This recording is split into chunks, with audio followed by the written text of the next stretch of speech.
I make my own clay, so I needed to make a plaster bat to help me out with the drying process, since it's great at absorbing water. In this video, I will share with you my quick and easy way to make your own. The main principles of this method can be applied to all kinds of plaster casting, so let's get straight into it. First, I started out by finding a mold that would suit my purposes. A large plastic flower pot bottom was perfect for this. I began by rubbing Vaseline all over it to act as a mold release. You don't need to put too much, just enough to coat it, and make sure to get the sides. When mixing plaster, it's important to put it in the water first, and not the other way around. I eyeballed how much water I would need and poured it into an empty paint bucket. I eyeball pretty much everything I do, and it's a big no-no, but so far, so good.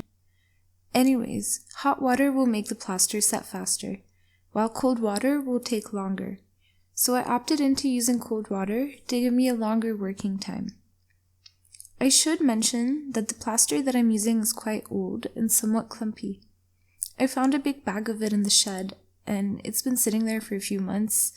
I would not recommend using it for any nice projects, but since this isn't precious and I wanted to keep this cheap, easy, and quick, it will do just fine. I added the plaster to the water in handfuls by sprinkling it evenly over the surface. I should add that you should most probably wear gloves when you do this, because I'm too reckless with my safety. Also, you probably shouldn't wear anything on your wrists. I keep repeating this step until little peaks or little plaster islands start forming. When the plaster starts reaching the top of the water and creates this dry earth or dry clay crackling effect, if you can see it here, it is ready to be mixed. I like to mix using my hands, rubbing the plaster and water mixed between them to break up clumps and homogenize the mixture. I feel like it doesn't introduce a lot of bubbles, whereas mechanical mixing produces a lot of bubbles. Again, this is all a safety gray zone. It's just how I do things. When the plaster feels sufficiently mixed, it's ready to be poured into the greased mold.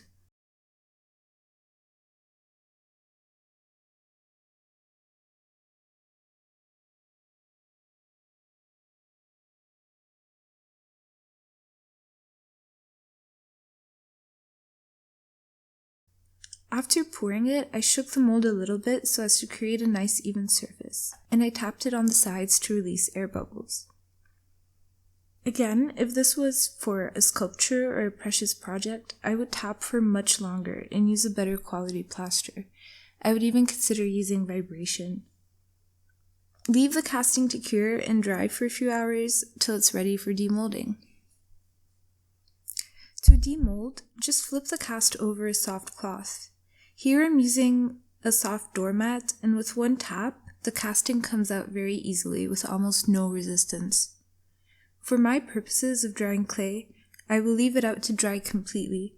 This may take from a few days to a week or two, depending on the weather. Since it's towards the end of winter, I'm probably going to leave it out there for a week. I'll also hit the edges with a rasp around the first or second day to eliminate sharp edges. This step is totally optional. I just feel they look nicer and they're nicer to hold. Now that the plaster bat is dry, it's ready to use. When I use the bat, I like to place a cloth barrier between the clay and the plaster so that the clay does not become contaminated by it. Adding a cloth also makes the clay a lot easier to flip as it is drying. You don't really need to flip it when you're doing it this way, but I like to.